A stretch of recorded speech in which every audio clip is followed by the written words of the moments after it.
What is up, everybody? Welcome to the Action Network podcast presented by BetMGM. I'm your host, Chris Raybon, and this is your NFL Week 8 betting preview. We're going to talk about our favorite sides, totals, teasers, survivor picks, underdog money lines, and of course, crack open our weekly Sunday six-pack of Against the Spread bets with the help of my co-host, the Prime Minister of Degenerate Nation, Stucky. Stuck, what's going on? Nice week for you last week. Thanks for the carry. Appreciate it. Raven's reputation remains intact. I had chirpers all week. The Lions chirpers calling me a homer, calling me I don't know this defense, telling me about how good Alex Anzalone and Sutton are.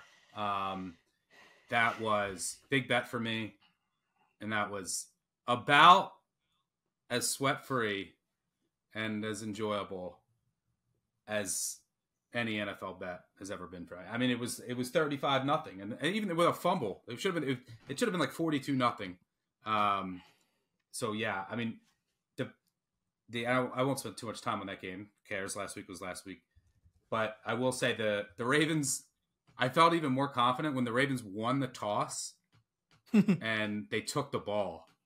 And I was like, wow, they must be really confident in their offensive game plan today. And yeah, it was just score. And that was nice. So we move on. Yeah, man. And we'll talk about the Ravens because it's that AFC North is heating up. The worst team is the Bengals, and they're 3-3. So should be an interesting race, but we will get into our Thursday night football preview. Just want to remind everyone that the NBA season has officially tipped off. So if you like betting the association, be sure to check out Buckets, Action Network's basketball betting podcast, with new episodes every single weekday this NBA season. That name again is Buckets, available wherever you like to listen. All right, let's get into Thursday night football, week 8. So we got the Tampa Bay Bucks, who, that was a frustrating game having the Bucks. You know, Ritter was rittering. I mean, couldn't have gotten more breaks and still couldn't capitalize on offense. Now you go to Buffalo. The line is 8.5 in favor of the Bills. The total is 43. So we do have one of these games with a pretty large spread and a low total that usually signifies, lean toward the dog, but definitely don't want to weigh the points here. Stuck. I know you kind of lean pretty close to the market here. The Bills are still, I faded the Bills on the show 3 weeks in a row. They're still on my fade watch list, but not on Thursday night with a pretty good matchup. I kind of think that I hope that they actually blow out the Bucks for maybe potential fade value in the future, in these future weeks until McDermott makes the necessary adjustment. Maybe they go out and get somebody else on to add to that defense. Because look, you could already run on Buffalo, and now they have coverage holes. I just can't stress enough how important losing Milano, White, and Daquan Jones. If Daquan Jones is playing at all-pro level, Matt Milano's. It's really hard to quantify how important he is to that defense. And then you have a shutdown corner. When you have that, it provides so much flexibility to your defense. Additionally, it's not just losing those guys; it's a drop-off. It's a drop-off to Kaiir Elam. It's bringing in a rookie, getting more defensive snaps. It's more Tim Settle, Poona Ford, like massive drop off to the replacements. But I don't know if the Bucs can necessarily capitalize. The Bucs can't run the ball. Arguably the worst rush offense in the NFL. So they're not going to take advantage of Buffalo in that aspect. And Buffalo, even with the injuries, they can still generate some pressure without blitzing. That's the kryptonite for Baker Mayfield. That's essentially how you turn him into a pumpkin. So it's a pretty good matchup for Buffalo. The offense is still just a little off, but I expect it. And Tampa's a decent defense, but I expect the Buffalo offense to be ultimately fine. But just to illustrate what I'm talking about with that defense, Bills, coming into the season, projected to have one of the best defenses in the NFL. Weeks 1 through 4, if you just go by DVOA, second in the league. Weeks 5 through 7, past 3 weeks, against the Patriots, Giants, and Jags after those injuries, 28th. So they've fallen from 2nd to 28th over those 2 different sample sizes after those injuries. So not a team that I'm looking to lay 8.5 with right now, especially on Thursday night. Probably want to keep like health a concern too with all these injuries, and you got Cincy on deck and a long week. I bet McDermott's probably really looking forward to that because he's gone from London back home, then the Giants and the Patriots. I had a short week, and I'm sure he wants to take some time to make some adjustments with this defense and figure some things out, which he really hasn't had time to do with this schedule of late. So I don't know if the Bills will necessarily have interest in running this up, but I can't bet back the Bucs here based on the matchup. So I think really the only prudent bet, if you're looking to get some action down, keep an eye out on the award-winning Action Network app for some props that will come, especially from Kerner. But if you're looking for just action from a side or total perspective, I think teasing Buffalo down from 8.5 to 2.5 is a pretty good bet. And there's a number of teaser options to pair them with that we'll talk about later in the show. Yeah, for what it's worth, Thursday night favorites that have opened above a touchdown and haven't dropped below a touchdown, so open 7.5 or more and don't fall below 7, 39-19 against the spread, 67%. We've talked about this before. Usually on a short week, the superior team is going to have an edge, especially when you're at home. But 8.5 still a lot of points. Buffalo not in great form, as you mentioned, that defense. So, I think the tease is the best option here. All right, let's get right into the main event.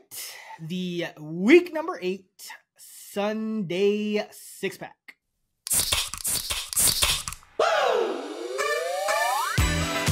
Thirsty for action? Let's crack open the Sunday 6-pack. All right, great week for you, Stuck. Not so good for me. I'm still up 27-25, but should be a good race this year. And you are up first. Where you going? For my first pick of the week 8 Sunday 6-pack, I'm going to go with my New England Patriots plus 9.5. Look, I can confidently say the Patriots, but I kind of had to hide them last week as my third pick to keep people listening to the show. But they get home outright, and I loved some of the things that I saw. I talked about it last week that this team wasn't as bad as they appeared. They were extremely unlucky when it came to turnovers, field goals, fumbles, like you name it. Most importantly, their offensive line has been a complete disaster because of injuries. Like if you look at, I talked about this last week, if you look at pass blocking metrics, they had like 5 or 6 guys that were ranked, in the bottom 10 among like 200 offensive linemen. They were playing some of those guys all at once. Last week, didn't have to do that. The offensive line was significantly better. Mac Jones was only sacked once, hit 2 other times against the Bills. 21% pressure rate. That's it. Offensive line was great. Why? Cole Strange back healthy for the first time in the interior. It's not just about the guys you're getting back. These aren't all pros. It's the guys that they had in there were horrifying. They also kicked out Onwenu to right tackle, and that went extremely well. Not only because he played well, but you cannot have Vidarian Lowe and Calvin Anderson playing tackle on an NFL roster in 2023. They are horrifying. Going into last week, the Patriots had I think a 27 grade total with their backups playing right tackle. So they kicked out Onwenu. And on the other side, Trent Brown's playing really well. One of the best left tackles in the NFL if you just go by some grading metrics. So now they have an actual competent offensive line. City So, you can like hide him in there too between a couple all pros, and the offensive line looked great. Also, Bill O'Brien made some key adjustments. A lot more short passes, get the ball out quick, and put Mac Jones under center some more. They were able to get the run game going, which they should be able to do against Miami. And the whole operation, getting Demario Douglas back and Kendrick Bourne's playing well. The whole operation just looked better, and it starts with that offensive line. Because once the offensive line is cratered, Mac Jones turns into a pumpkin. He's not the most mobile guy. His footwork falls off. So this offense actually looked fairly competent. And I think that they could take, look, I mean, there's a ton of motion, 74% motion rate, a lot of ghost motion. Mac Jones, 7 of 8, 95 yards off play action after getting that running game going. So everything looked so much better. And this is an offense that just looked completely broken leading up to last week. So I don't think the market is properly accounting for, even with that upset win, the Patriots' improvements on offense that I saw last week from a play calling perspective, and most importantly, along the offensive line, and then, some healthier guys at the skill position. Defense still going to show up. It's not an elite Belichick unit, but they showed already that they can slow down this Miami offense earlier in the season. I would expect a similar game plan. They're going to play a ball control offense.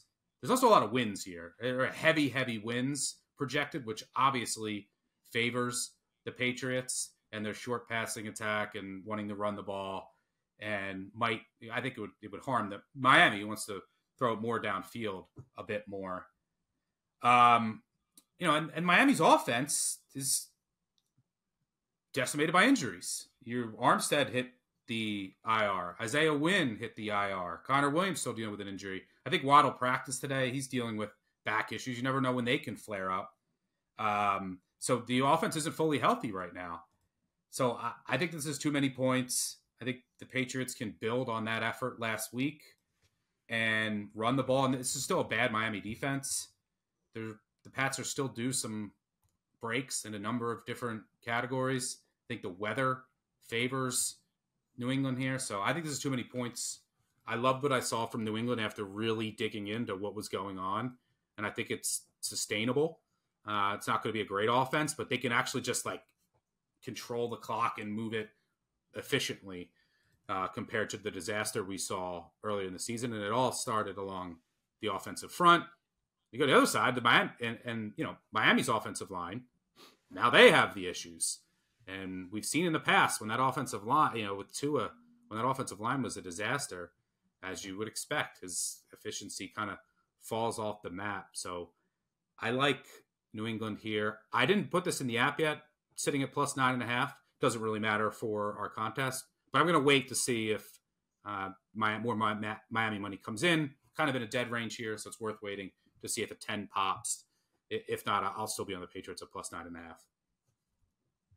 Yeah, a lot of changes for that New England offense. One thing I don't think should go under talked about either is Demario Douglas coming back, just because Parker was down to a 50% snap rate. Yep. And I feel like the less 17 snaps, I think is all he got. Yeah, the less you have to rely on Devontae Parker to catch the football and move the chains and generate offense, I think the better it is. So now you got Douglas, Juju's probably still toast, but, Bourne and Douglas, I think, with those tight ends, Stevenson out of the backfield, you have enough as long as the offensive line is competent. Cause that's when because Mac Jones is really, victim of circumstance. If it's good around him, he can be all right. If it's bad, we saw what happened. Yep. Earlier. Yeah, you mentioned that last week of Les Parker. I had that written down here. I forgot to mention it. Les Parker, a positive. He just gets no separation.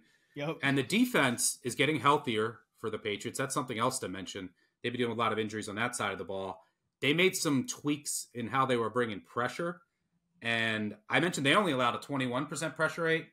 Well, they pressured Josh Allen double that, 43% of the time. They had 18 hurries. And that's without White, Uche, who I think both might return this week, and Judon, who's on IR. Secondary is getting a bit healthier as well. So, yeah, I like what I saw from the Pats. I still think this is a falling knife that people are still a little scared of. So I'm going back for seconds.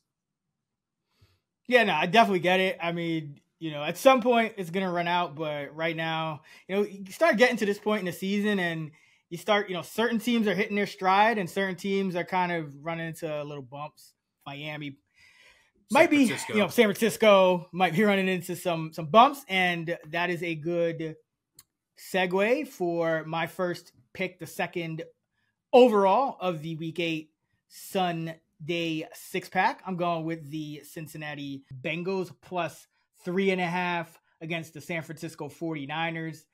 So as we're recording this, it looks like Brock Purdy has just entered the concussion protocol. Loved it at 5.5 as well, but Purdy definitely worth at least 2 points. I have him worth more than that to the spread over Sam Darnold. So we talked about this matchup when the Niners were still rolling and undefeated. And we were saying, hey, if there's a spot where we might want to fade the Niners, it's with the Bengals. And now, the Niners are banged up. They're still not going to have Deebo Samuel, which is significant because the Bengals do like to blitz. They blitz at a top 10 rate. They get pressure at a top 10 rate as well. But Deebo is their top option against the blitz. And we've seen this offense, these last couple of weeks, not real. Like the pass offense is not exactly the same because Deebo, even when he's just a decoy, means so much to that offense. We're starting to see Brock Purdy look a little more human. We'll see if Trent Williams is back. Obviously, that's big, but the offensive line could be banged up if Williams is out. That's a big loss right Without Williams, that offensive line is bad. It's not a great line as it is, right? So, but either way, a fully healthy Niners team, I would still take the Bengals in this spot because number one, they're a really hard team, I think, to handicap numbers wise at this point because you almost have to throw away a lot of their passing game early in the year. I mean, Joe Burrow didn't crack 6 yards an attempt until week 5. And obviously hurt, but it still wasn't. Everything wasn't clicking on all cylinders. So I do think the bye came at the right time, and I like coming out of the bye. You're gonna get a great effort. You're in last place in the division, so you definitely need this game, even though it's an interconference game.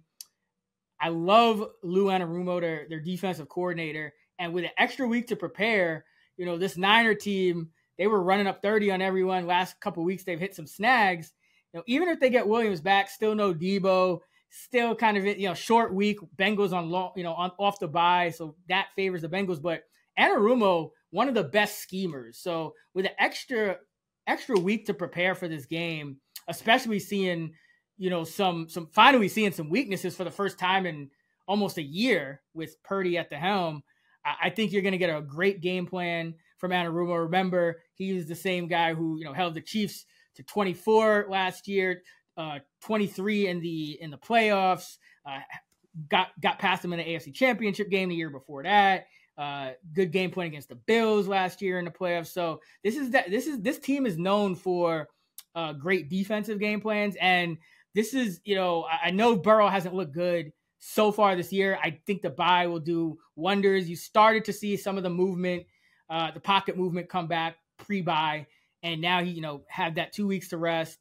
But I think this is one of the few offenses that if you need to score with San Francisco, they can. If you need to go down the field methodically, they can. If you need an explosive play, they have. That's the thing that's been missing from this offense, but they're certainly capable of it. And now that you got Burrow healthier, you got Higgins, because they really even have Higgins has been in and out too. So Higgins got a chance to rest up. So you should get full complement of snaps from Higgins, Chase, Boyd, the Burrow should be healthy. Love the defensive scheming for this team.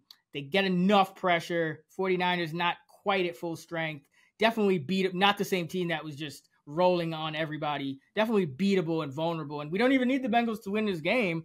We just need them to keep it, to a field goal or 4 or 5 points here. And Joe Burrow, 16-7, 70% against the spread as an underdog in his career, covering by an average of 4.4 points a game. When he's an underdog by by 3 or more, 14-2 against the spread. 88% is Burrow, covering by nearly 6 points a game. So this is what the Bengals do. I think you're finally going to see the Bengals we got so accustomed to over the last couple of years. This team rarely gets blown out unless it's against the Browns. And this is now a great spot for the Bengals coming off a bye. Lou Anarumo, excellent schemer. You're still going to be without Deebo Samuel as well. And quarterbacks in the concussion protocol, really any player in the concussion protocol, when you go in on a Wednesday, Tuesday or Wednesday, middle week, you almost never play. I think the last time it happened was early last year, but really, especially since Tua, you're not really seeing these guys play. So Brock Purdy very likely to miss, which is big. So loved it at 5.5, still love it at 3.5. Yeah, I like this as well. And we not only do we know that Burrow was not healthy, and if you look at the timeline of that injury with the bye week, he should be close to 100% now. We also have history, 3 seasons now. So 2 previous seasons when Burrow missed time leading right up to the season, and he got off to a really slow start. And then he started to get rolling right around this time. Once he gets his timing and rhythm down, throwing that injury. Additionally, this year, it makes sense that this Bengals offense will really start to get going. I think Burrow's like 70% against the spread from week 7 on. And a lot of that's because the Bengals start to get some market value after starting slow, and then their offense really ramps up. And yeah, you got to bring pressure on Purdy. So especially if Williams isn't there, but with that bad offensive line, every quarterback's numbers fall off under pressure. But the gap for Purdy between a clean pocket and not is wide, very wide, extremely wide relative to most. And you got to run some, he still gets confused with his eyes. So like, he hasn't even played a full season's worth of games yet. So you got to play some zones on the back end. Vikings showed a lot of what you can do to kind of attack this short-handed San Francisco offense. Bring pressure, bring the blitz, play some zones, and changing up your looks in the back end. That's what Anarumo does. So you have extra time to prepare for this game, getting healthier. San Francisco not getting healthier on a short week going back home. So yeah, I like the spot to back the Bengals and rule the jungle. All right, for my second pick and the third overall of the Week 8 Sunday 6-pack, I'm going with the ultimate falling knife this week, the Green Bay Packers, +1 at home against the Minnesota Vikings. What has happened the past 5 weeks? I've went over it last week with the Lions. Lions rolling, won 4 in a row against nobodies. All right, MVP, Goff, 1 seed. We're winning the division. You go back all the way to the Dolphins beating the Broncos. They're unstoppable. They get blown up by the Bills. What's happened to the Bills since? They should have lost 3 straight. Go to the 49ers. They blow out the Cowboys. Stay undefeated. Undefeated season. Purdy MVP. They've lost to P.J. Walker and Kirk Cousins. Well, who beat them? Kirk Cousins and Minnesota on Monday night. So short week here, which doesn't help Minnesota's case. But I think that Minnesota's getting too much love after that win. I think a lot of it had to do with the mistakes that San Francisco made. And if you look at net success rate, I think San Francisco had like a plus 15% net success rate. Minnesota, Cousins played really well. So did Addison. And they just hit a ton of explosives. Not really the most sustainable offense. They're not really running the ball. They're just dropping back and throwing it a ton. That's not really how you want to attack this Green Bay defense. For what it's worth, Jair Alexander practiced today. He'll be matched up on Addison. That's big. Still no Justin Jefferson. And this Green Bay team has been bad, but they've been just inconsistent. Mostly what you would expect with a young, inexperienced quarterback. One of the wildest stats that you'll see is the Green Bay's offense. If you just look at EPA per play, success rate, they're dead last in the NFL in the first half. They're number 1 in the second half. Just completely bizarre. And it's not like they've just been coming back from huge deficits the whole season. I mean, they've, and getting a ton of garbage time touchdowns. They've lost 3 games by a combined 7 points. 3 of their 4 losses they led in the fourth quarter. So this offense has like shown flashes. I also just think in general, this is the buy point on Green Bay. While you're selling Minnesota after a huge win, that I don't think it had a lot to do with what this Minnesota team is. I think it had more to do with kind of the San Francisco injuries and mistakes. And I think this is a good matchup for Green Bay. You're coming back home, and what Minnesota's doing is they're blitzing a ton. They're blitzing 58% of the time under Brian Flores. The next highest, I think, is like 42%. I think it's the Giants. That's an enormous gap. Well, Jordan Love's actually been really good against the blitz this season. One of the best quarterbacks in the NFL. I think he doesn't have to think as much. He's getting the ball quick. They're not really throwing it downfield that much. They want to run the ball, short passes. Well, guess what? You could do that against Minnesota. 25th in success rate against the run. Maybe you get more Aaron Jones this week. There's been a ton of offensive line injuries at the skill positions, injuries on defense. So this is a Green Bay team that's suffered a lot of close losses. Jordan Love's been inconsistent, as you would expect, but they're starting to get healthier. I think this is a good matchup. It's a good time to sell Minnesota. So I am going with the Green Bay Packers as a home dog. And yeah, I like the matchup. I like the spot. I like the situation. And with Jair Alexander back, that was kind of what pushed me over the top. He didn't play last week, one of the many injuries that they've had. He's obviously so important to everything that defense wants to do. You could still run on them at will, and they don't really change or adjust. But Minnesota can't and doesn't run the ball at all. Oh, I have to. So I'm going to give you the Packers my second pick. I do have to give you shit for. Oh, please do. That just reminded me of something I put in our company Slack, because someone sent this to me saying that they drafted Madison because of you. Yep. And so what I just, not to give you shit, but what are your thoughts on what's going on with Madison and that rush offense? Because the offensive line is good overall, and they even added Reisner in there, but they have arguably the best tackle duo maybe in the NFL with Darisaw, especially at left tackle, and O'Neal at right. But what's going on with Madison in that run game this year? This guy has no vision. Like, he just runs straight ahead into whatever is in front of him. Like, it could be a lineman, it could be a defender, it doesn't matter. He just smashing into somebody. But it's pissing me off because I was right about what I thought, which was that they are committed to Madison, because even every time Akers gets, like, we talked a couple weeks ago and I was like, hey, they need to give Akers more work. He's clearly the better back in this offense. And he got a few carries and then disappears the next week. Now, Monday night, he got the last 5 running back carries of the game. So is there finally a changing of the guard, or are we going to go back to, Madison again? I think they should go Akers. I mean, the cap was they're committed to Madison and they want to give him a ton of work, which they have. And even with Akers, they're still doing. I don't think they should, but yeah, I just think he has poor vision, and it's some of it is just luck, because usually you're going to get some touchdowns, right? Like, that's really what's been missing, is that I think he has a receiving touchdown, but Vikings are essentially all passing touchdowns this year. A lot of explosives. So that's just luck. Usually you're banking on volume touchdowns.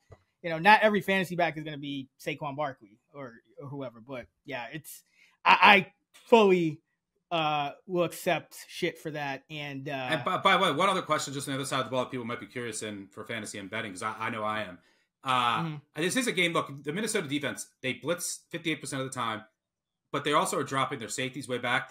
They want to blitz to get pressure, and then they don't want to give up explosive plays. But that actually works against Green Bay, because Love's been good against the blitz, and there's like no explosiveness as offense right now. They're not throwing it down the field.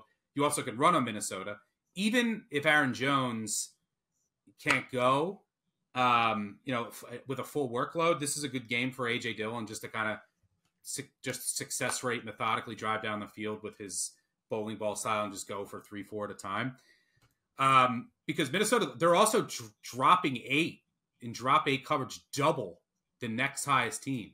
So like, they're blitzing, dropping 8, they're all out blitz, they're dropping 8 a ton. They're just trying to. Flores, it's smart what he's done, because he's gotten the most out of this defense. But I think this is actually a good matchup for Green Bay. But Aaron Jones, is he healthy or is he not? After the bye, he gets 11 touches. What are you projecting there? Like, I have. So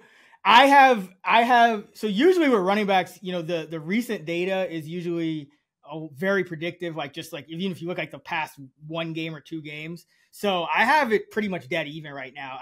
I don't think we can predict Aaron Jones any longer to be the lead back, because he's only played 3 games, so it's every time he's playing, it's like he's coming off an injury. But they were coming off the bye in that last game, and I expected to see a heavy dose.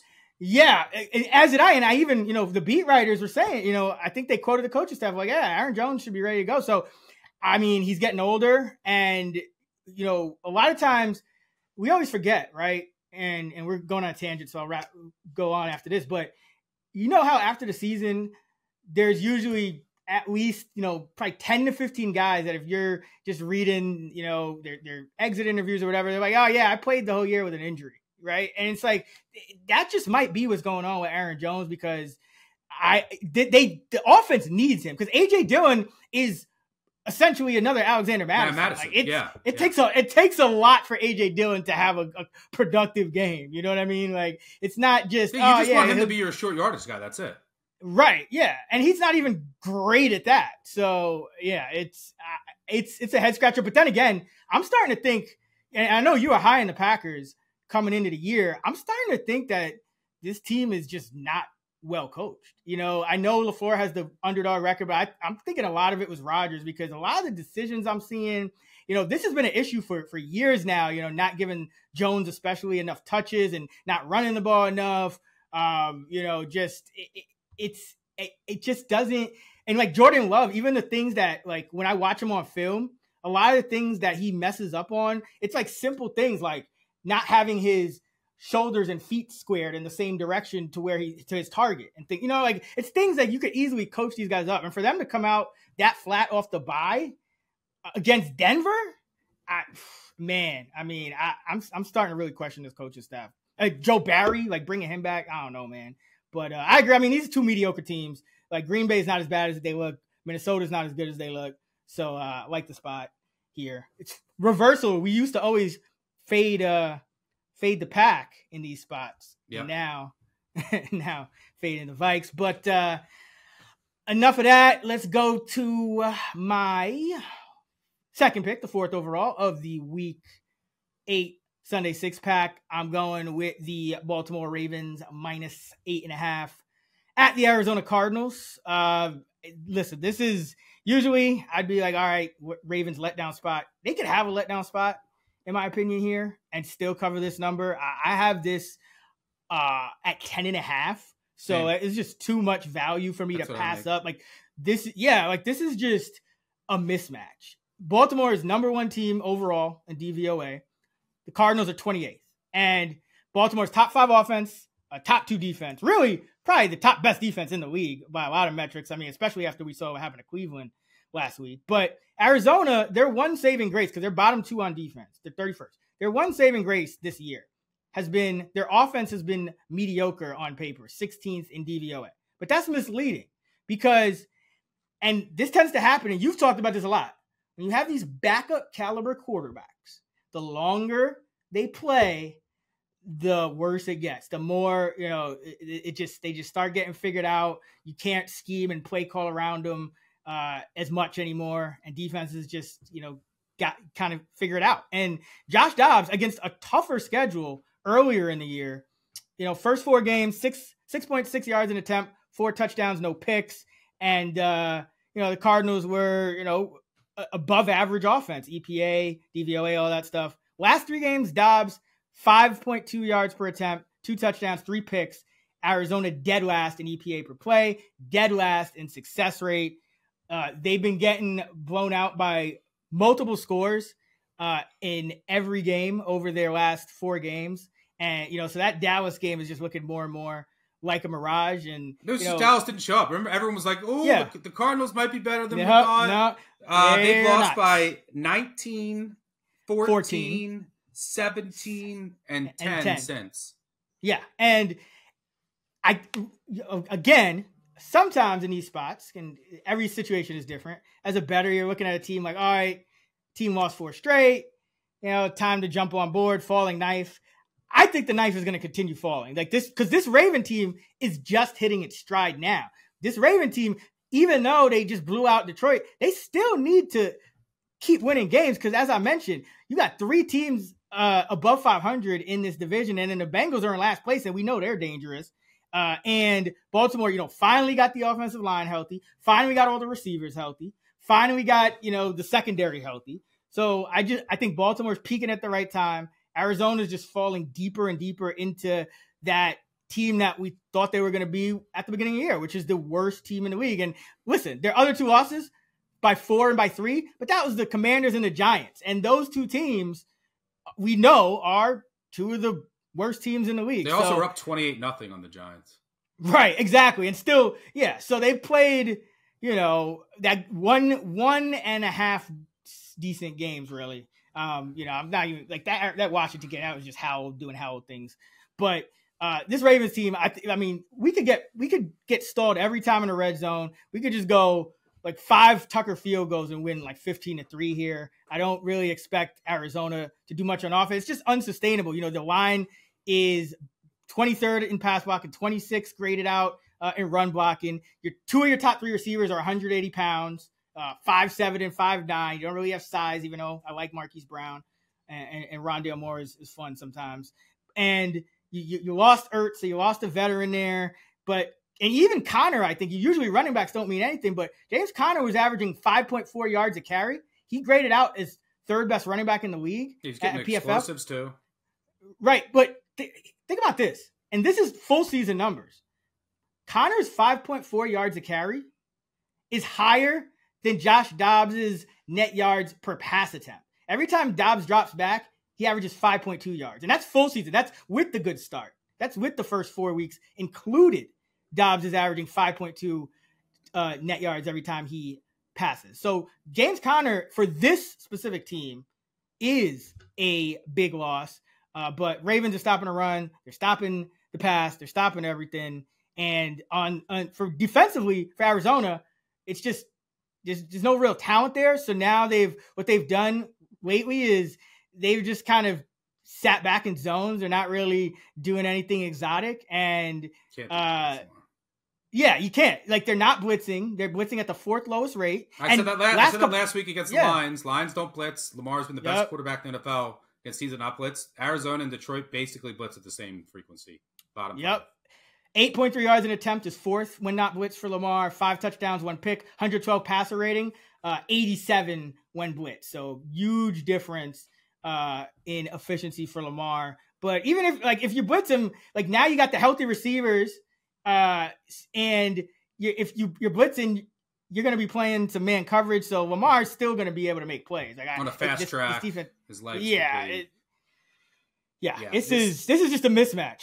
This is a mismatch. The Ravens now, what I want here, I just started laughing while you were going through this, because I agree. Like, on the surface now, the Ravens are that team that I'm maybe looking to fade if they blow out Arizona here, because you're going to start to hear my Lamar MVP ticket is definitely live, but you'll start to hear more about that. Ravens 1 seed, Ravens Super Bowl. Their offense was due for a couple explosions, so you might get another one here, and it's a good matchup. And this Arizona team's just dreadful. It's a knife that I don't want to catch as of this moment. Maybe we'll see down the line. But, I think this is a really good matchup for Baltimore. They're peaking at the right time. But if they win by like 30 here, the time to fade them next week at home against the Browns. Baby. I actually have had success with the Browns-Ravens games in Baltimore. So baby. Nah, man. We're gonna have to call an emergency meeting before we let you pick first next week, so maybe you take that game. But yeah, I agree here. Even though it's like you would think Baltimore. Usually the Baltimore defense is overrated right now. I will say that their metrics are overinflated, but not against Arizona. But it's another clown car quarterback. The Ravens have faced like backups, golf outdoors, injured quarterbacks, bad offensive line situations. Stroud in his first start. This is another one. Dobbs. They could get another one next week with Walker. So I'm looking for a spot to potentially fade the Ravens in this defense when the matchup warrants it. This one does not. All right. Wait, real quick before you move on, we always talk about how we don't like Lamar as a favorite, but I actually looked. So when he's favored by 8 or more, 10-9 against the spread in his career, 7-4 when the opponent averages 20.5 points per game or less. So not necessarily terrible again as a big favorite here. But where are you going for your third? By the way, I think it'll say a lot about this Ravens team. 2019, Lamar Jackson with that Ravens team, and some of the past Ravens teams under Harbaugh, they would go on the road after a big win like that against a really bad team and drill them. So the last couple years they haven't. So I'm looking towards that as a fan, but I agree with the bet.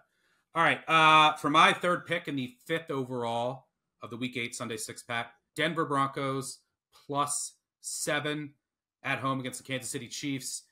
I would shop around. I played some 7 -115. I would get bet up to -120. These keeping the Chiefs just by winning by 7, I think, is a potentially decent sized probability of an outcome here. But I'll keep this simple. We know that the Chiefs as a favorite of over a field goal have not had much success historically. They play with their food, right? A lot of times, and they just come out and they don't take these teams too serious. You don't get the full arsenal of the Andy Reid playbook. And this would be the perfect spot for that. They just blew out the Chargers. They have the Dolphins and Eagles on deck. Like, there's just no reason to show a lot here. Super sleepy spot against a team you just played 2 weeks ago, which I think favors the underdog, the team that they're more inclined to make some adjustments. And I think the adjustments here are pretty simple. Run the fucking ball. They averaged 5 yards per carry. They only ran it 20 times. Run the ball. Run it down their throats. Control the clock. We've seen Denver do this before. I think they'll move it more. It's going to be freezing. It's going to be like 20 degrees in this game. The offensive line is trending up. They're starting to play better, get more familiar with what Peyton wants to do. And Javonte Williams now looks like he's 100% healthy. Feed him the ball. Feed it to him. And don't stop. And then give Russell Wilson some play action shots. Chiefs also will be missing Nick Bolton, who matters. And the Broncos defense is trending up. This defense was trending towards being a historically bad unit that couldn't stop a nosebleed.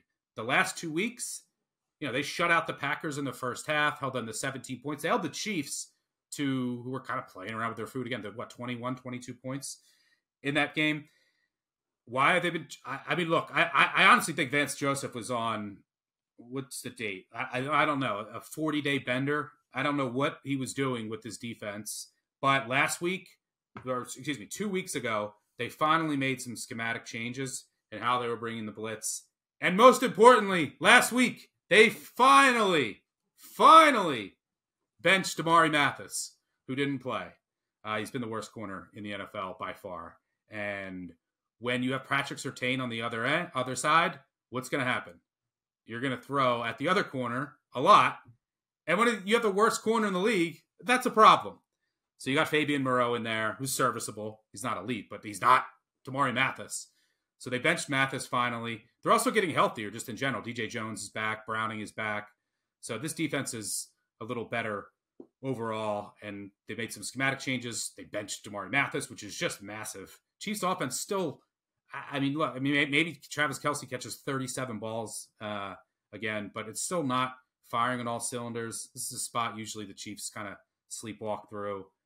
I like Denver catching a touchdown or more, but shop around. I would buy that 7.5 up to -120. Yeah, I can certainly see it. I mean, it is. Any thoughts on just? I thought it was really concerning, just how Russ looked in that last matchup against the Chiefs. Like, yes, Denver should be able to run the ball, but at some point against Mahomes, you're gonna have to throw, maybe to get in the back door or whatnot. Do you think Russ and that pass offense could get anything going? I think he had like 95 yards in the Thursday night game. Yeah, it was pathetic. Hopefully Peyton makes some tweaks. I mean, it's a defense you just faced. I think Bolton had a huge game and he's out, but I'm not like expecting a big game from Russ here, but I think that they're the team that's probably going to make more changes and show more, home hype spot. This is pretty much the Broncos Super Bowl this year, trying to end that long losing streak to the Chiefs. I don't think they beat them in almost 10 years. So you should get a max effort here. Peyton will probably have a good script, make a couple adjustments, but lean on the run game, shorten the game, and the defense has been better. And they finally benched Mathis last week. Then they added some players back that they didn't even have for that Chiefs game. So, hopefully Russ can hit a couple throws. Jesus, but I like. And you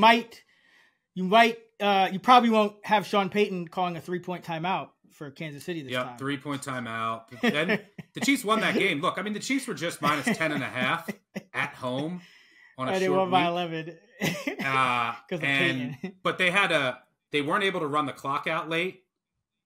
Mahomes took an awful sack, and they usually do that. So they got 3 there, and they got 3 because Peyton took an awful timeout. So that's the only reason they covered by. I mean, I had some +11. I fortunately pushed. But that's, this line's gone from just 10.5 with the Chiefs at home to 8.5, to 7.5 at Denver. I think this line should be 6.5. I think that's where it closes. And the Denver defense has gotten healthier, has made some schematic and personnel changes. I mean, literally going from Damari Mathis to anybody, to Moreau, he's a solid veteran, knows what he's doing, is so big because you can't throw at Surtain. So, you got Stern backs. I know Jackson's suspended. They did a decent enough job being around Kelsey. He's always going to have it. I mean, Kelsey's just going to get his. That's just what's going to happen. But as long as you don't have Damari Mathis out there, you got DJ Jones back, Browning. I think their defense can keep the Chiefs with a reduced playbook in check. All right. To wrap it up, my third pick, the 6th overall of the Week 8 Sunday 6-pack. We're going to get ugly here. Let's go with the Cleveland Browns plus 3.5 at the Seattle Seahawks. And this is one where we're just going to have to rely on some defense to get us there. But I want to fade Seattle in this spot. And I think this is a good matchup for it because when you look at the Seahawks offense, right? What you need to do against Seattle that no one's really been able to do so far this year because they played a clown schedule for the most part outside of Detroit is just man up on them. And when you do that, that's when this offense is really going to struggle. That's when Geno Smith is going to struggle. Seattle is last in yards per attempt against man coverage this year. And they are top 3 against zone. They literally are averaging more than double yards per attempt against zone than against man, 9.4 to 4.3. And Cleveland plays man at a top 3 rate. They have the corners to do it. And just to show how shaky this passing game has been, when you can man up their receivers, you essentially, it's going to be the Lockett and Metcalf show. Metcalf is banged up, but Seattle tight ends, if you know, they play 3 of them and they tend to be involved. Seattle tight ends have combined for 1 catch for -1 yard against man coverage this year. We've played 7 games now, 6-7 games. So I think this Cleveland defense can lock up the Seattle receivers, at least make Geno Smith hold the ball. They're first in quarterback knockdowns. They're 5th in pressure rate. Geno goes from a 78% completion rate and 8.7 yards in attempt clean to 52% completion rate and 5.1 yards in attempt under pressure. Seattle's offensive line is 27th in pass blocking efficiency. And this Seattle team, and Cleveland's really half a team right now because it's just defense. And I know they, gave up some explosives to the Colts, but they also found a way to stay in that game by making some plays on defense as well. But Seattle's faced the easiest schedule, period, by DVOA in the league. I mean, you face Carolina, the Giants at the peak of their injury issues. You faced the Rams in week 1 and you got blown out by them. You faced the Bengals with still a banged up Burrow and you had 8 chances to get in the end zone, couldn't do it. And then you faced the Cardinals last week and it was a 1-possession game till late in the 4th quarter, which is very concerning if you're Seattle. And going back, and you've talked about this, Stuck, going back, they started 6-3 last year. And since they're under 500 and their wins since then, since that 6-3 start, were, the Rams twice, once with Wolford, once with Mayfield, both by a field goal. Yeah, by 3 and 4, and one was in overtime. The Mike White Jets was their biggest win.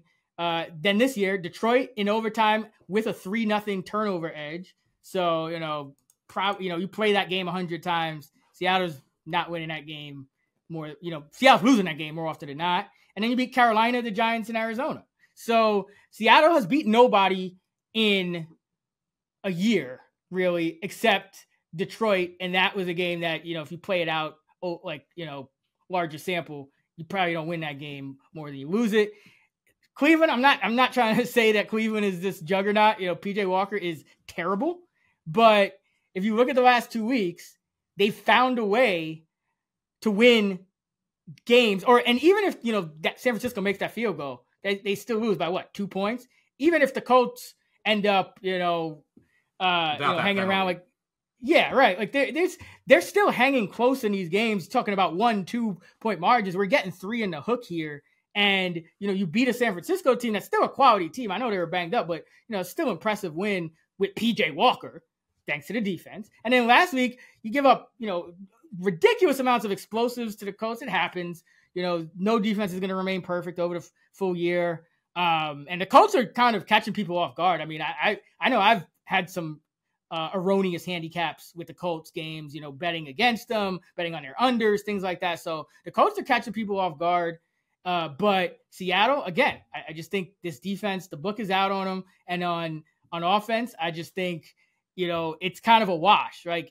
Cleveland's defense can make Seattle's offense essentially like a PJ Walker offense. Right. Yeah. So now you're just you're giving me 3 in the hook in Cleveland's, even in games that they are, kind of coming down to it. They have one bad game and it's with DTR. That was a DTR start. Walker's at least keeping them in it. And, you had that, they should be 5-1, but you had that game against Pittsburgh where Pittsburgh scores 2 defensive touchdowns. So I think this is a step up, even with PJ Walker. This is a step up in class for a Seattle team that's faced the worst or easiest, I should say, strength of schedule in the league. So it's ugly, but we're getting 3 in the hook.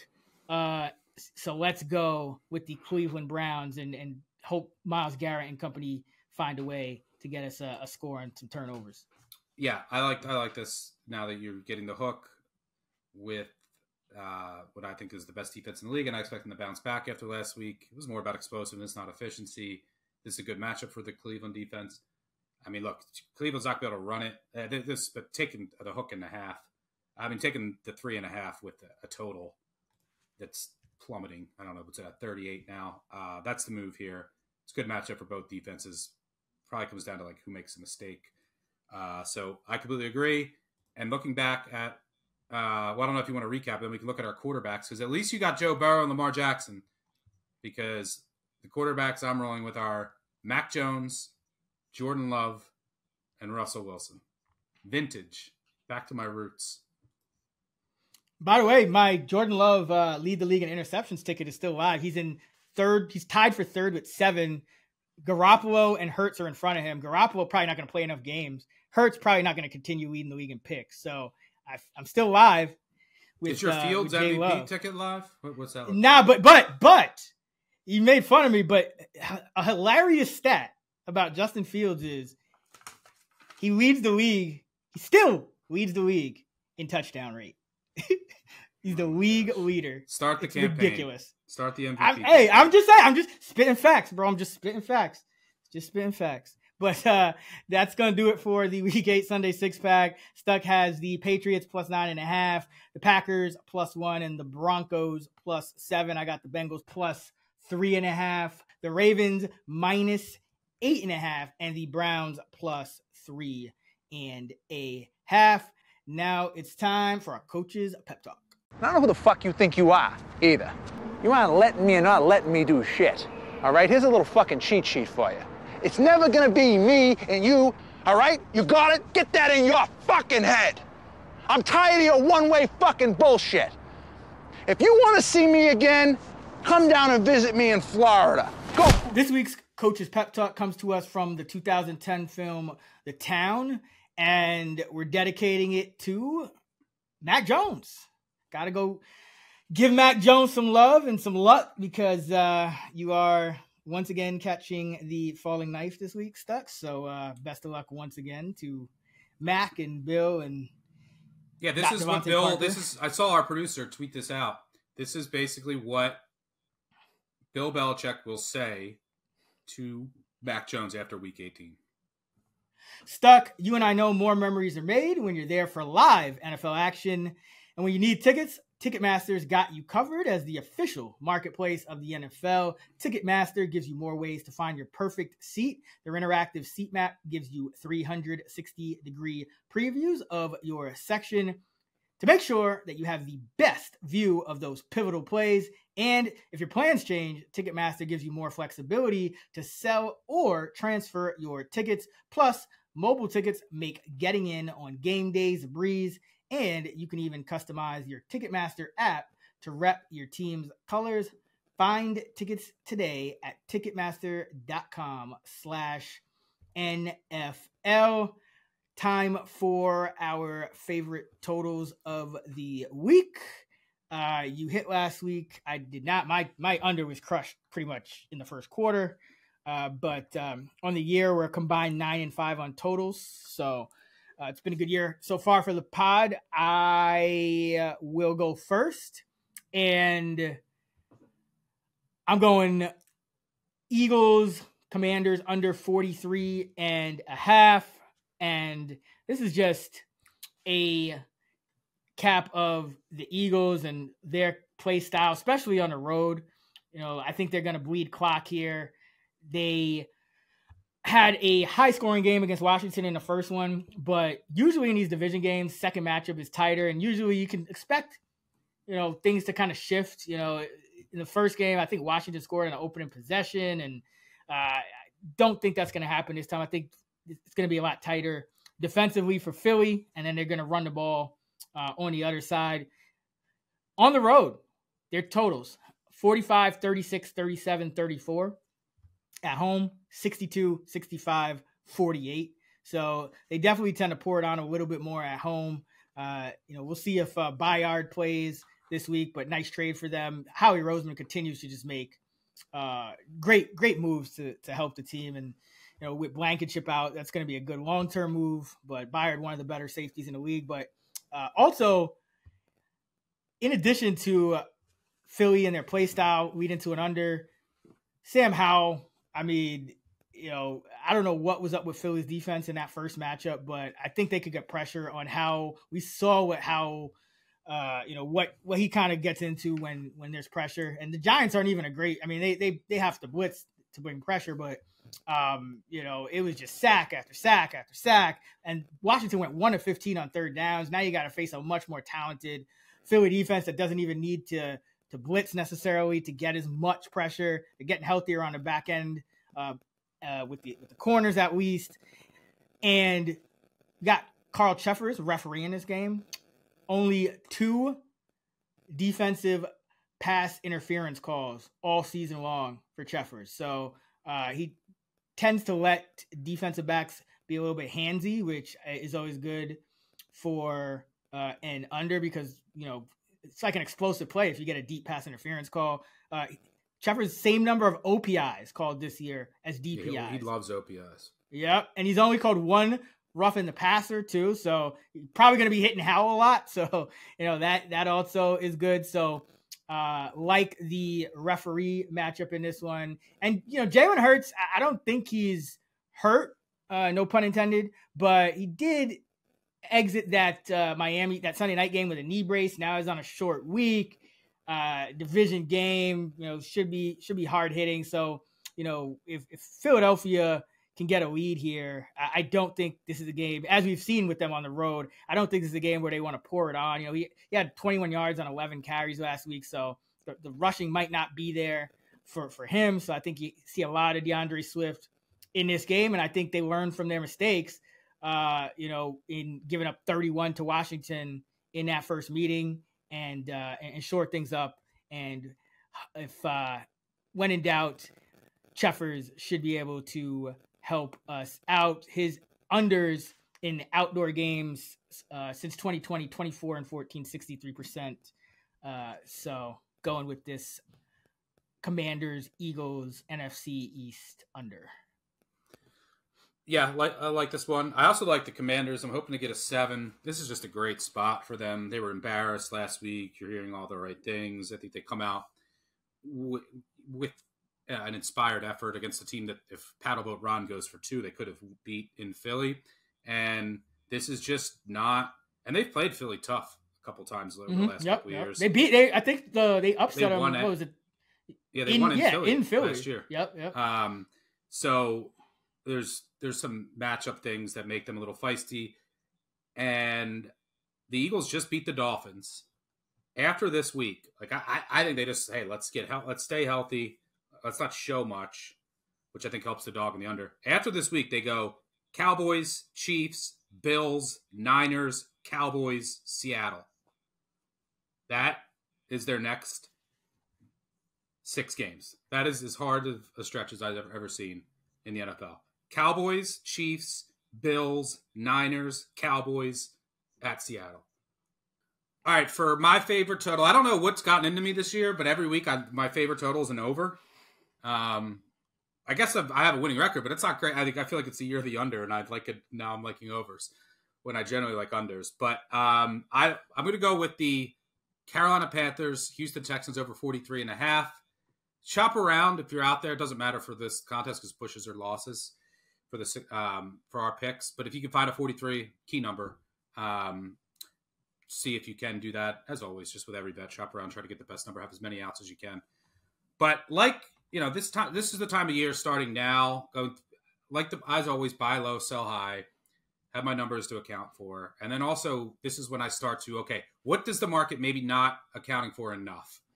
With the Broncos, it might be some of the defensive changes that they made. With the Patriots, it's the offensive line, the schematic changes they made on offense. With this, there's a couple things. One, you have 2 rookie quarterbacks with new staffs in new offensive schemes that are coming off of a bye. I think that's super valuable. Time to reset. Okay, let's adjust. What are we doing well? What are we not? Just a really beneficial time to kind of digest what went right and what went wrong. CJ Stroud's played well right off the bat. There's not even that much he can improve on. The Texans had a ton of offensive line injuries too while he was doing that, which is amazing. So I don't expect Houston to have too much trouble with a bad Carolina defense.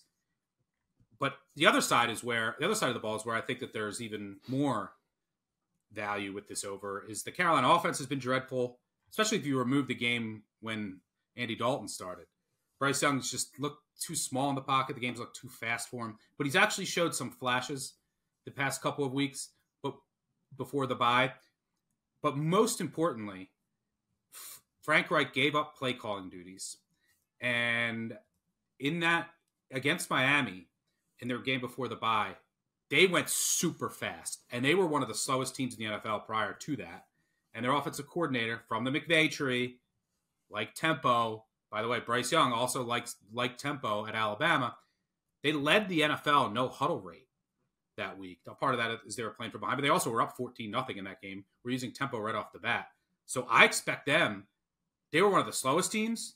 I expect them to be significantly faster. I expect Young to continue to improve, be a little better after the bye. And I think that this offense can have success against a Houston defense that's decent, but it's not an elite unit. So I think this has the potential to turn into like rookie versus rookie narrative shootout.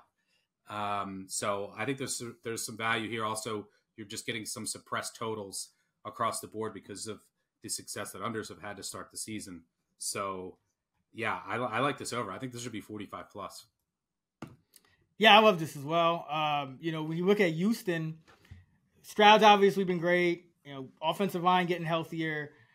The 2 things Houston has struggled with, running the ball and converting touchdowns in the red zone. Well, Carolina is the worst run defense by DVOA, and Carolina is bottom 3 in red zone defense. So you have those 2 things in addition. And like you said, Carolina going faster. Houston is top 5 pace in neutral situations as well. Yep. So Houston was already going fast. Actually, Houston's top 5 pace pretty much in every situation. Yep.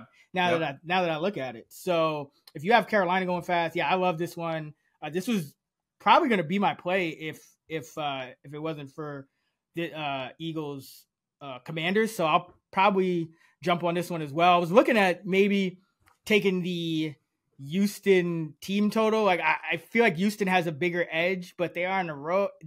So I don't know how exactly I want to attack this, but the over is probably just the smarter bet because I think both of these teams are undervalued offensively in terms of and if you just look historically when you have rookie quarterbacks coming off of a bye, the over has been over 60%. So over the last couple of decades. So the trend's kind of so that fits my narrative of this, of it being beneficial. So, but I'm glad you didn't pick it and let me pick it because our totals have been good and we can stay on brand.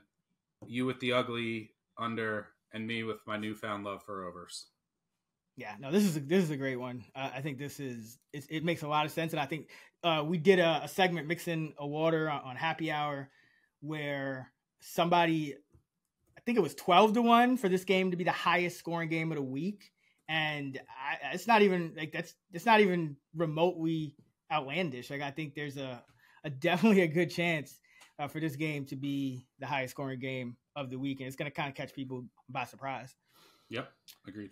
All right. So yeah, under 43.5, Philly, Washington, over 43.5, Carolina, Houston. Let's go to our favorite teasers of the week.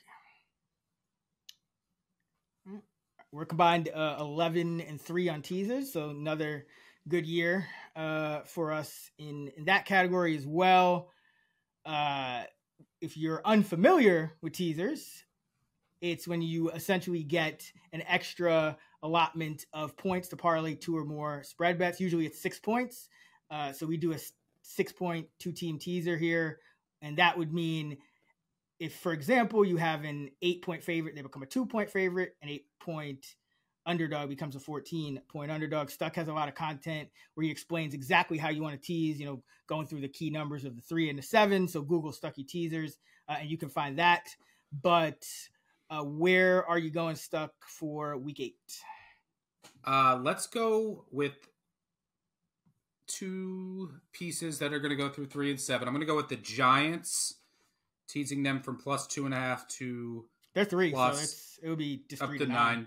And then and then I'm going to tease the Chargers down from minus 8.5 to minus 2.5. Both games don't have too high of totals either, which you also like. I think Tyrod Taylor is going to play for the Giants. And, I mean, it's pretty crazy. I now have the Giants rated higher with Tyrod Taylor. And Daniel Jones making 8 times what Tyrod Taylor makes. That contract's going to go down as one of the worst in NFL history. I mean, they have it out after next year, so it's really a 2-year deal. But yeah, Tyrod Taylor is an 8% lower sack rate on the same pressure percentage. 2 touchdowns, no interceptions. Daniel Jones, 2 touchdowns, 6 interceptions. Past 2 seasons, Jones 1.5% big time throw rate. Taylor 6.8%. Like, he's not taking the sacks. He's making bigger time throws, and he's not making mistakes. Tyrod Taylor is top 5 all time among qualified quarterbacks in lowest interception rate. I think he's 3rd, as the 3rd lowest, behind Rodgers and Brissett. I actually think is number 2. And so he's not making the mistakes. He's a little bit even more mobile. He hasn't lost his confidence. And then you also have Barkley back. So this Giants team's playing a lot better. And it's Zach Wilson. So, I mean, Zach Wilson's going to win by double digits. Come on. Giants easy pick here. And with a super low total. And then I'm going to go with the Chargers. Look, Tyson Bagent, it's a fun story. He beat the Raiders. I mean, he threw it like 30 times for 150 yards. That's what the Raiders give you. He doesn't have a strong arm. The Raiders can't throw the ball. They had Brian Hoyer. But you can attack this Bears secondary. Chargers should bounce back. Chargers have been extremely unlucky. Look, they haven't been great, but I think this is the buy point for them. If you're also looking for a future, I think Chargers to make the playoffs, this is the bottom point for them. So you can get like plus 190, plus 200. I mean, they've had one of the hardest schedules in the NFL. They've lost, 3 games by 7 points. I believe they lost in overtime at Tennessee. They lost by 2 to the Dolphins. They lost by 3 to the Cowboys. And then they lost to Kansas City. And now if you look at their schedule, it gets easy. So I think the Chargers are about to go on a run here. They play the Bears, then the Jets, then the Lions. Maybe there's some breeze there. Then they play the Packers. Later on they get the Broncos, the Raiders, Broncos again. So they have a lot of winnable games coming up. I think that they're probably like a 50. I would say closer to like a 45-55 shot to get that 7 seed. But I think they get this done against Tyson Bagent, a bad Bears defense. The numbers for Justin Herbert are a little concerning. I think he's dead last in adjusted completion percentage over the past month.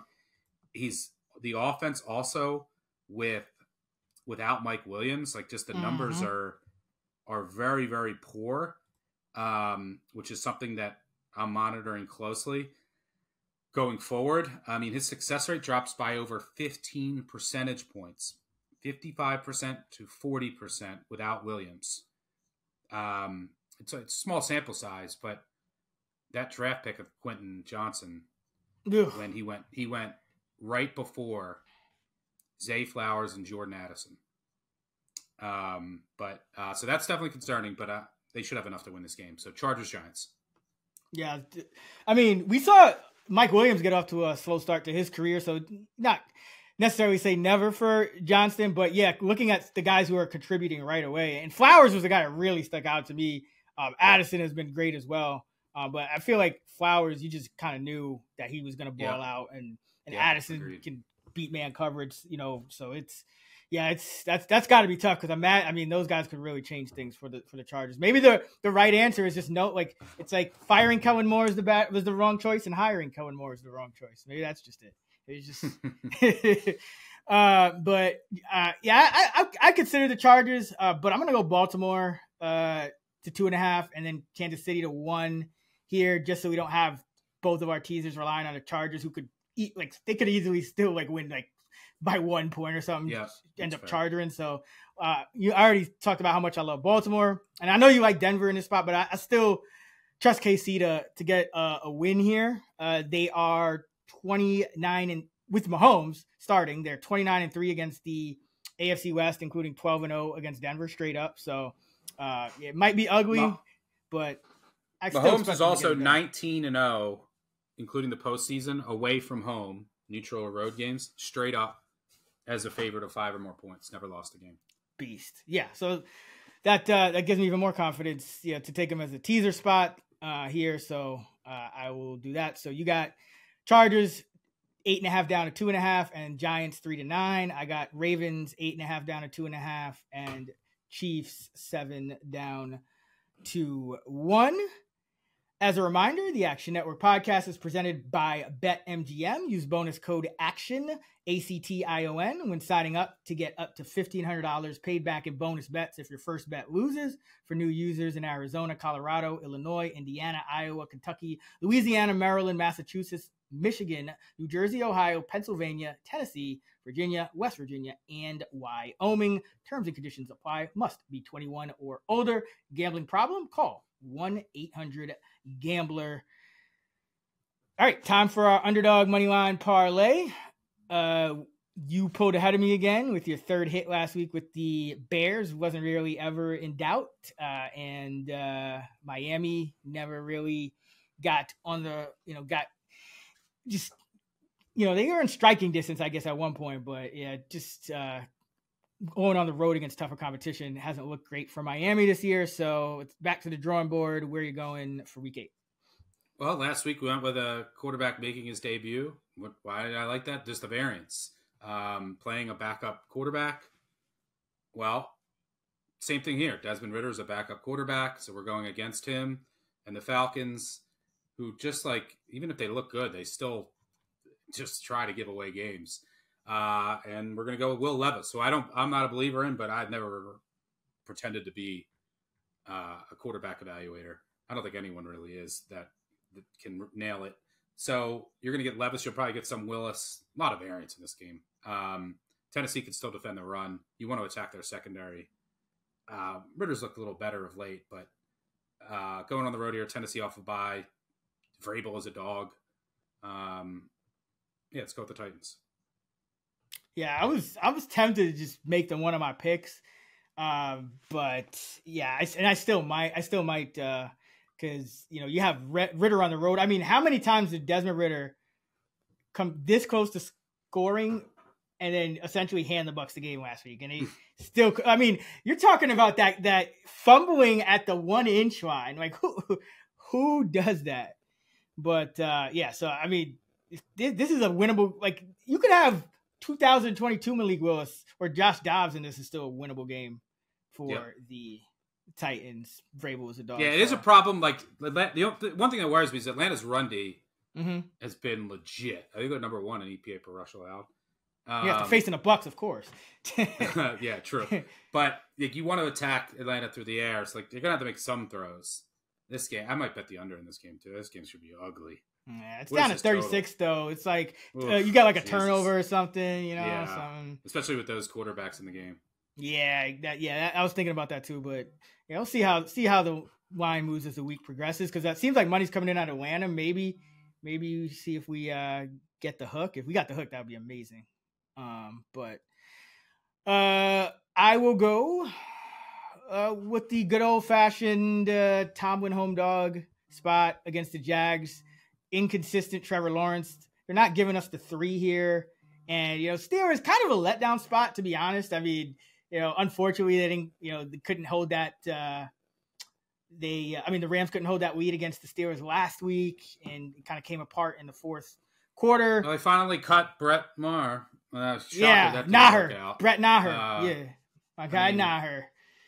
Unbelievable.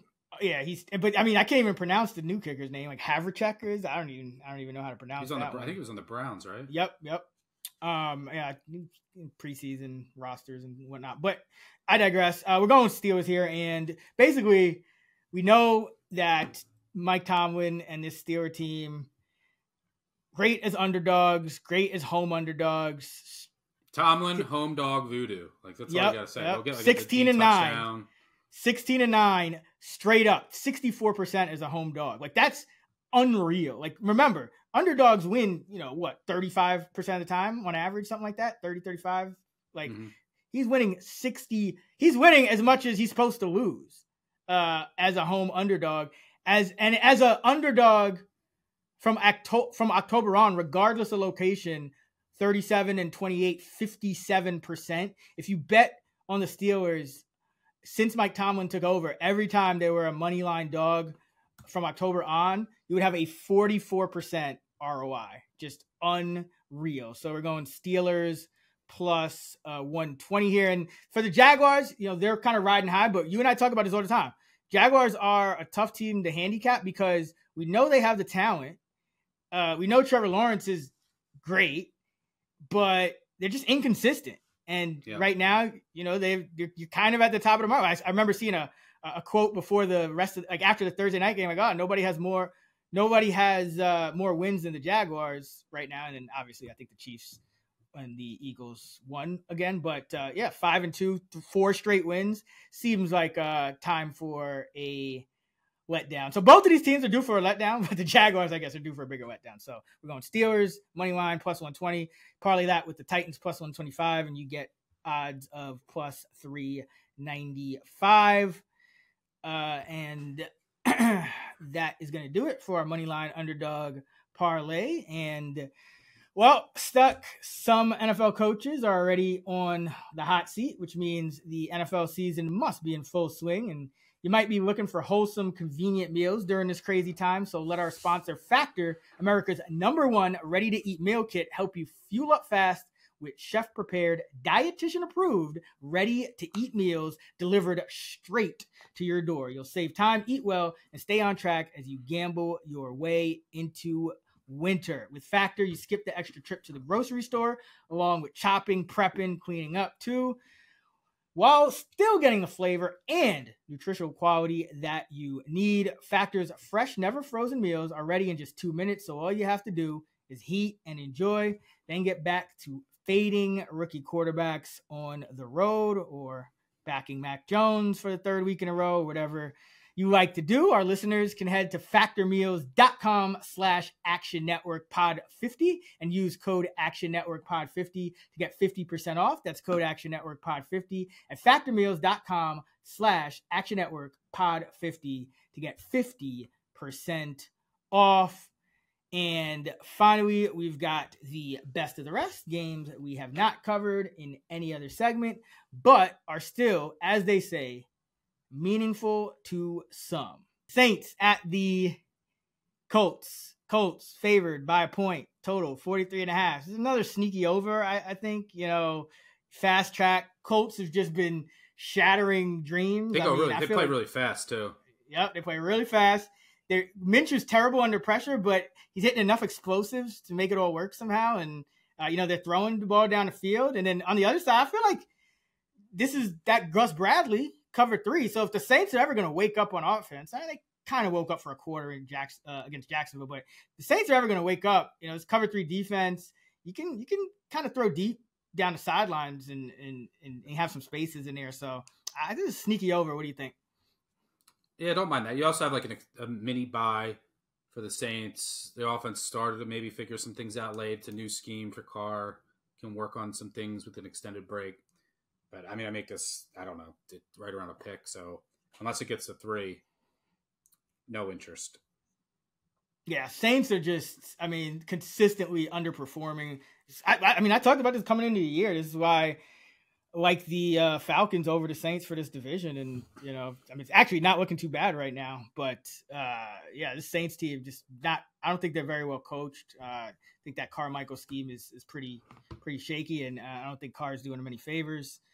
So, yeah, I don't want any – I honestly don't want any part of the Saints in this game. Even, you know, I know that, you know, if they get to 3, okay, this Colts team has kind of been overachieving, but this Colts team just really tough, you know, new coach, still kind of learning about what this team is. You know, I don't want to really fade the Colts anymore for now. I just kind of want to lay off and keep observing. Rams at the Cowboys. Cowboys favored by 6.5. Total is 45.5. You know, there'd be times where I would look at the Rams in this spot, but another team that's just, I don't know. Something's a little off with the Rams. I mean, what did you see? I know you had your eye on that game against Pittsburgh. Yeah, I mean, I would bet them again in that spot. I mean, they missed 2 field goals. Yeah. They missed an extra point. They threw a pick at their own 10 that got returned to the 3 that led to points. You know, they outgained the Steelers 355 to 300. They averaged close to 6 yards per play. Just Steelers voodoo on the road. But yeah, this is I make this right on the side and total. If it got to 7, I'd maybe play the Rams small. It's going to come down to how, like, the Cowboys should have success against the Rams defense. It's not a great unit. Coming off a bye. It's going to come down to, and Stafford should have success throwing against this Cowboys secondary. Love their receivers. I mean, some of the catches they're making too. And Kupp also had a bunch of drops. It was full Steelers voodoo was in effect last week. It's going to come down to how much pressure can the Cowboys get before Stafford can throw. And that's basically the handicap. But I'm pretty on market here. If it gets to 7, I'd probably look Rams small. Yeah, no real play for me on this one. Don't really trust the Rams to put a complete game together. I just, you know, I mean, they've gotten some in the division, but when they go outside the division, it's just not pretty. I mean, we were lucky to get that cover against the Colts. You know, it took an overtime and so it's just been a struggle. Something's a little bit off, but I mean, so for those into trends for what it's worth, Sean McVay coach teams on the road coming off of a loss, 12-5-2, 71% against the spread. Sean McVay off a loss as a dog or favored by 7 or less. So almost every situation, unless they're massive favorites. 20-8 with 3 pushes. So 71% against the spread. And overall 23-12 with 3 pushes, 66% against the spread off a loss, 2-0-1 against the spread this year. So for what it's worth, this is the time to back the Rams. Cowboys coming off the bye though. I don't know. It's, McCarthy, is that a good thing for them to kind of dig in, or is that just, running in place? Cooking up some more first down runs. Off the middle. The same halfback draw, whatever you like. I feel like I could call a better game on Madden than that. It's just like it's like you come to the line and you see the 8 in the box. It's like, why? But yeah, what unbelievable. Just this coming through to me right now, like some reputable sources say, decent chance Derrick Henry to Baltimore. Oh baby. That would be amazing, right? There's no reason why he wouldn't play this week. Depends on when it happens, yeah. I mean, because it's not like he's playing passing downs anyway. It's just, it's like he doesn't have to learn any protection. Just maybe a couple, but that would be amazing for the Ravens. I mean, it's going to be a fun AFC playoffs are going to be amazing. Yeah, just this race for the division. I mean, the Bengals are they might go to 3-4 if they drop against the Niners, and they're still, I think, live to win the division.